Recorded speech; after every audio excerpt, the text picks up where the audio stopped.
Messieurs, bonsoir. Merci de répondre à nos questions.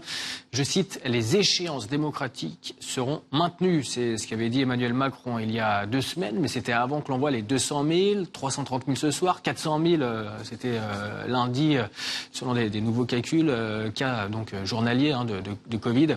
Est-ce que les Français voteront-ils bien les 10 et 24 avril prochains, selon vous? Franz Quatrebeuf, je commence avec vous. Bien, écoutez, je dois vous dire que je pense qu'ils n'auront pas d'autre choix, quoi qu'on en pense, parce que la Constitution dispose que le mandat du président de la République s'achève le 13 mai 2022. Et donc, si l'on reporte le vote, eh bien, nous aurons une carence à l'Élysée, alors un intérim organisé au profit du président du Sénat, mais la Constitution ne prévoit absolument rien pour une élection qui serait décalée et organisée après la fin du mandat du président de la République. Donc je pense qu'il faut que ce scrutin ait lieu. C'est une question vraiment, alors là, de sécurité constitutionnelle pour notre pays. On peut regretter que le souhait du MoDem, notamment de voir se développer par exemple le vote électronique n'ait pas été, ou le vote par correspondance n'ait pas été entendu au cours du mandat. Évidemment, ce sera sans doute une élection difficile, mais c'est une élection impérative parce que nous n'avons pas le choix. Elle ne peut pas constitutionnellement être reportée. Jacques Millard, votre avis? Il est vrai qu'à la date d'aujourd'hui, je pense que l'élection aura lieu. Alors, je suis assez d'accord avec mon collègue du MoDem. Ce n'est pas, je dirais, une politique constante chez moi. Mais il y a des possibilités, effectivement, aussi, de repousser légèrement les élections, à la condition, c'est l'avant-dernier alinéa de l'article 7 qui dit que le Conseil constitutionnel peut à ce moment-là prendre des décisions de report et que les élections doivent avoir lieu obligatoirement dans un délai de 35 jours après la décision du Conseil constitutionnel. Donc on voit bien qu'on est coincé par la Constitution, enfin coincé. La Constitution donne des dispositions, la loi organique les confirme et je pense que c'est jouable. Cela étant, il va falloir prendre des mesures draconiennes pour assurer la sécurité, premièrement des assesseurs, des présidents des bureaux de vote et de nos concitoyens qui viennent voter. Je pense effectivement que la question du vote électronique va se poser tôt ou tard. Parce qu'aujourd'hui, tous les gouvernements ont fait marche arrière pour des raisons de sécurité, pour des raisons aussi de civisme.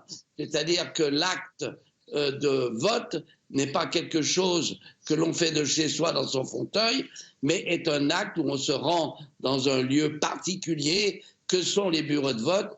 Et aujourd'hui, on peut penser qu'en fonction de ces nécessités sanitaires, il eût fallu sans doute envisager le vote électronique. Malheureusement... C'est une question très sensible, hein, les modalités de vote. C'est une question qui va être abordée très certainement mardi autour de Jean Castex, Olivier Véran et Gérald Darmanin. À quoi est-ce qu'il faut s'attendre sur cette question selon vous? Un vote à distance, vous venez de le dire, comme ce qui s'est fait par exemple aux États-Unis, c'est quand même envisageable, même si ça a été écarté, Franz Quatrebeuf? Il faudrait une modification législative.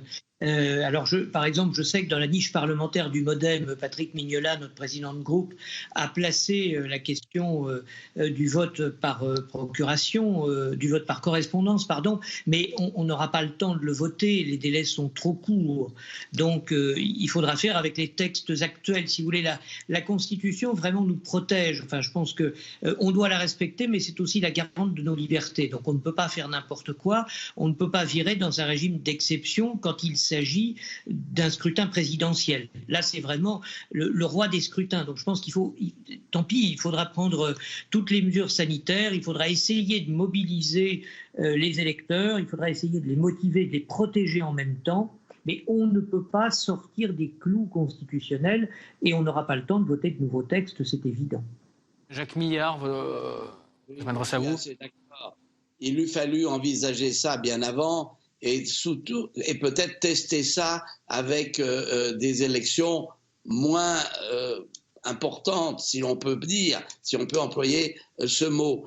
Mais maintenant, je crois que les dés sont jetés et il va falloir voter dans les conditions fixées par l'article 7 de la Constitution, qui donne une petite marge de manœuvre. Hein. Il ne faut pas se tromper. Relisez, cher ami, l'avant-dernier alinéa de l'article 7.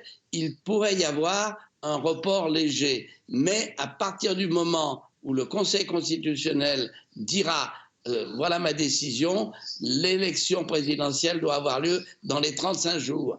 Donc on est toujours dans les mêmes délais, soit 20, soit 35 jours.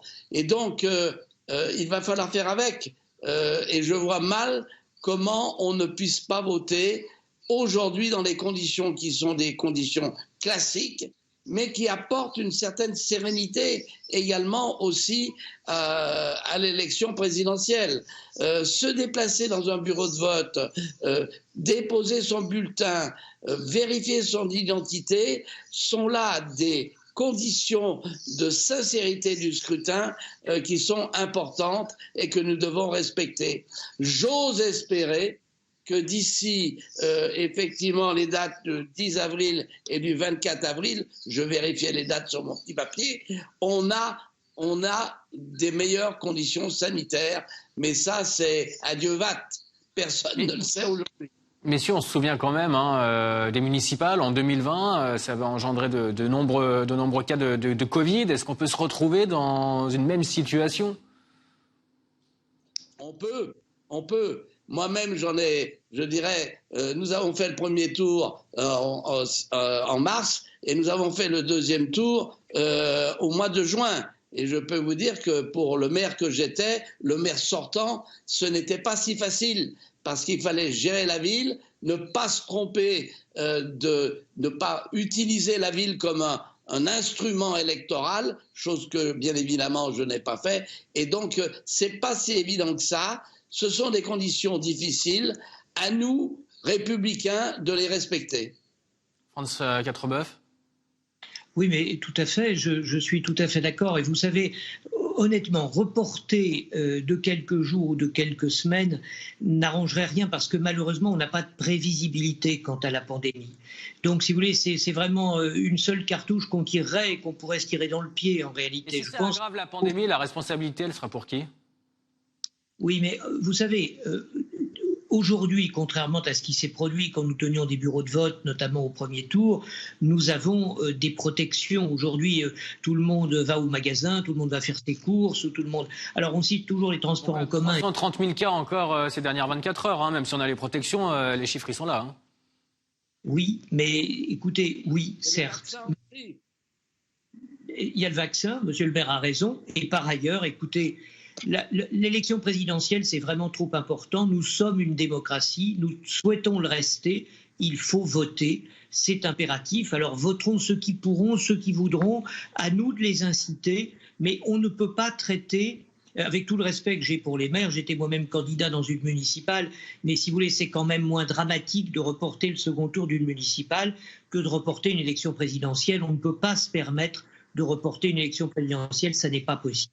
Alors, ce qui sera abordé également mardi, c'est la question peut-être des meetings, hein, également, l'exécutif qui a exclu d'imposer toute restriction aux meetings politiques. Donc, la responsabilité, elle est renvoyée aux organisateurs. Quelles conséquences, Jacques Millard ?